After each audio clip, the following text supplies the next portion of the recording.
So okay, இப்போ நம்ம இந்த நம்பர் ட்ரையாங்கிள் பேட்டர்ன் எப்படி பிரிண்ட் பண்ணலாம்னு சொல்லிட்டு பார்க்கலாம். ஸோ இப்போ இந்த நம்பர் ட்ரையாங்கிள் பேட்டர்னை பிரிண்ட் பண்ணுறதுக்கு ஃபஸ்ட்டு நம்ம ஸ்பேசஸ் வந்து பிரிண்ட் பண்ணோம். ஸோ நம்ம ஃபஸ்ட்டு ரோவில் வந்து பார்த்திங்கன்னா 4 ஸ்பேஸ் இருக்குது. ஆல்ரெடி இங்கே கரெக்டாக தான் இருக்குது வேல்யூஸ் இல்லாமல். செகண்ட் ரோவில் 3 ஸ்பேஸு, மூணாவது ரோவில் 2 ஸ்பேஸு. ஸோ இந்த ஐக்கும் ஸ்பேஸுக்கும் உள்ள ரிலேஷன் ஃபஸ்ட்டு நம்ம கண்டுபிடிக்கலாம். அதுக்கு முன்னாடி ஃபஸ்ட்டு நம்ம அவுட்டர் லூப் வந்து எழுதிடலாம். அவுட்டர் லூப் வந்து இன்புட் 5ன்னு கொடுத்தா 5 வாட்டி நம்ம லூப் வந்து ரன் ஆகணும். ஸோ அதுக்கு ஃபஸ்ட்டு கண்டிஷன் எழுதிப்போம். For int i is equal to 1 i less than or equal to n i plus plus. ஓகேங்களா? இப்போ நம்ம ஃபஸ்ட்டு ஸ்பேசஸை பிரிண்ட் பண்ணலாம். Print spaces.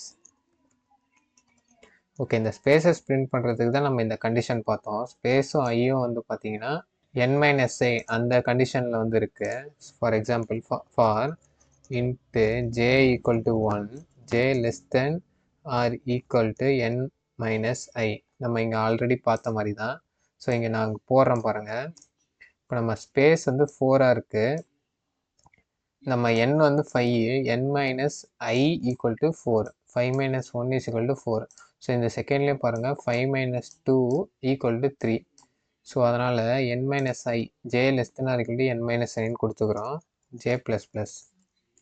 ஓகேங்களா? இப்போ எஸ் அவுட் கொடுத்துட்டு இப்போ இந்த எல்லை ரிமூவ் பண்ணிவிட்டு இந்த இடத்துல நம்ம ஸ்பேஸ் வந்து ஆட் பண்ணிடலாம். ஸோ இப்படி தான் நம்ம பிரிண்ட் ஸ்பேசஸ் கொடுத்தாச்சு. இப்போ ஸ்பேஸ் முடிஞ்சதுக்கப்புறம் நம்ம நம்பரை வந்து பிரிண்ட் பண்ணோம்ல. ஸோ இப்போ பிரிண்ட் நம்பருக்கு பிரிண்ட் நம்பர்னு சொல்லிட்டு போட்டுக்கிறேன். இப்போ இது என்ன கண்டிஷனில் இருக்குது அப்படின்னு சொல்லிட்டு பார்ப்போம். இப்போ நம்ம ஐ இஸ் ஈக்குவல் டு 1ஆக இருக்கும்போது ஒரு வாட்டி தான் பிரிண்ட் ஆகுது. ஐ இஸ் ஈக்குவல் டு 2ஆக இருக்கும்போது 2 வாட்டி பிரிண்ட் ஆகுது. So i is equal to 3ஆக இருக்கும்போது 3 வாட்டி பிரிண்ட் ஆகுது. ஸோ ரோ என்னவா இருக்கோ அத்தனை வாட்டி தான் காலமும் பிரிண்ட் ஆகுது. ஸோ இப்போ நம்ம நெக்ஸ்ட்டு ஃபார் லூப்பில் வந்து பார்த்தீங்கன்னா இப்போ இந்த கண்டிஷன் வந்து கொடுத்துக்கணும்.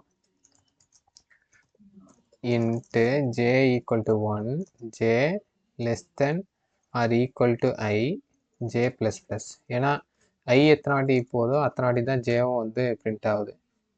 ஸோ இப்போ இது உள்ள வந்து நம்ம என்ன பிரிண்ட் பண்ணோம்? ஸ்டார் பிரிண்ட் பண்ண போகிறதில்ல. ஸோ நம்பர்ஸ் வந்து எப்படி பிரிண்ட் பண்ணோம்? ஐ என்னவா இருக்கோ அதை வந்து அப்படியே பிரிண்ட் பண்ணிடணும். ஸோ இப்போ நம்ம எஸ் அவுட்டில் வந்து எல்எனை எடுத்துகிட்டு ஐ அப்படியே பிரிண்ட் பண்ணுறோம். ப்ளஸ் ஒரு ஸ்பேஸையும் ஆட் பண்ணிக்கிறோம். ஏன்னா நம்ம அவுட்புட்டில் வந்து ஸ்பேஸ் இருக்குது, எல்லா நம்பருக்கு அப்புறமும் ஒரு ஸ்பேஸ் இருக்குது. ஸோ ஸ்பேஸை வந்து ஆட் பண்ணிக்கிறோம். ஸோ இப்போ இந்த 2 லூப் முடிஞ்சதுக்கப்புறம் நம்ம வந்து ஒரு நெக்ஸ்ட் லைன் மூவ் ஆகிறதுக்காக சிஸ்டம் அவுட் வந்து ஆட் பண்ணிக்கிறோம், லைன் பிரேக் மாதிரி. ஸோ இப்போ நான் பிரிண்ட் பண்ணேன்னா எனக்கு பக்காவாக வந்து இதே பேட்டர்ன் வந்து பிரிண்ட் ஆகிடும் பாருங்கள்.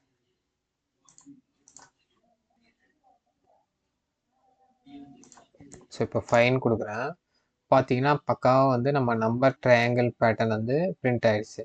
ஓகே ஃப்ரெண்ட்ஸ், ஸோ இதுதான் நான் இந்த வீடியோவில் உங்களுக்கு சொல்லித்தரணும்னு நினச்சேன். ஸோ இந்த பேட்டர்ன் பிரிண்டிங் வந்து உங்களுக்கு நல்லாவே அண்டர்ஸ்டாண்ட் ஆகிருக்கும்னு நினைக்கிறேன். ஸோ இதே மாதிரி வேறு என்ன பேட்டர்ன் பிரிண்டிங் ப்ராப்ளம் நான் வந்து அப்லோட் பண்ணணும்னு சொல்லிட்டு கமெண்ட் செக்ஷனில் வந்து மறக்காமல் சொல்லுங்கள். ஸோ தேங்க்ஸ் ஃபார் வாட்சிங் த வீடியோ. கீப் வாட்சிங், கீப் சப்போர்ட்டிங்.